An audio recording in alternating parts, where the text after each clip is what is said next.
हिंदू हृदय सम्राट शिवसेना प्रमुख बाळासाहेब ठाकरे हरिद्रा हडप संशोधन केंद्राची तिसरी सर्वसाधारण सभा आज पार पडली आहे। या सर्वसाधारण सभेला हळद संशोधन केंद्राचे अध्यक्ष आणि शिवसेनेचे विधान परिषदेचे आमदार हेमंत पाटील, जिल्हाधिकारी राहुल गुप्ता, जिल्हा परिषदेच्या मुख्य कार्यकारी अधिकारी अंजली रमेश आदी मान्यवर उपस्थित होते। या सर्वसाधारण सभेला हळद उत्पादक शेतकऱ्यांनी मोठ्या संख्येने सहभाग नोंदवला। हळद संशोधन केंद्रामुळे हिंगोली जिल्ह्यातील किंबहुना छत्रपती संभाजीनगर विभागातील शेतकऱ्यांना मोठा फायदा होणार असल्याची माहिती आमदार हेमंत पाटील यांनी दिली। येथील असंख्य तरुणांना रोजगार देखील हळद संशोधन केंद्र मार्फत मिळेल असे देखील आमदार हेमंत पाटील यांनी माध्यमांशी बोलताना सांगितलंय। दरम्यान आमदार हेमंत पाटील यांनी स्थानिक वसमत विधानसभेचे आमदार राजू नवघरे यांच्यावर नाव न घेता आरोप केलेत। मला निधी मिळू नये म्हणून राष्ट्रवादीचे आमदार राजू नवघरे हे उपमुख्यमंत्र्यांना पत्रव्यवहार करत असल्याचा आरोप हेमंत पाटील यांनी केलाय। आमदार राजू नवघरे यांच्यामुळे मला त्रास होतोय असं देखील शिवसेनेचे विधान परिषदेचे आमदार हेमंत पाटील म्हणाले।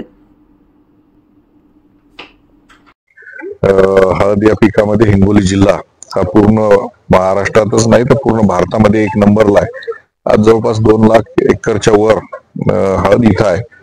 म्हणून सातत्यपूर्ण 5 वर्ष खासदार असताना प्रयत्न करून हळद संशोधन केंद्र वसमत इथे घेतलेलं आहे।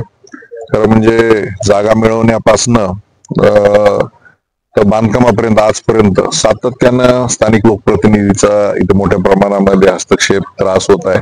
आपण बघताय की मोठ्या प्रमाणामध्ये शिंदे साहेबांनी निधी दिल्यानंतर 100 कोटीची कामं हे चालू आहेत, परंतु पुढील निधी मिळू नये यासाठी स्थानिक लोकप्रतिनिधी सातत्याने पत्रव्यवहार करतात, अर्थ खातं त्याच्याकडे असल्यामुळं अडचणी निर्माण करतात, निविदा थांबवतात। खरं म्हणजे हा प्रकल्प काय माझ्या वैयक्तिक काही घरासाठी नाहीये, हा सर्व शेतकऱ्यांसाठी आहे आणि त्यांच्या मतदारसंघामध्ये होत आहे। तर त्यावेळेस त्यांनी थोडीशी भूमिका एक समजुतीची भूमिका घेतली पाहिजे। त्यांना मार्केट कमिटी मार्फत इथं शॉपिंग कॉम्प्लेक्स काढून दुकाने विकायचे होते, तर ते दुकानं विकू शकले नाही।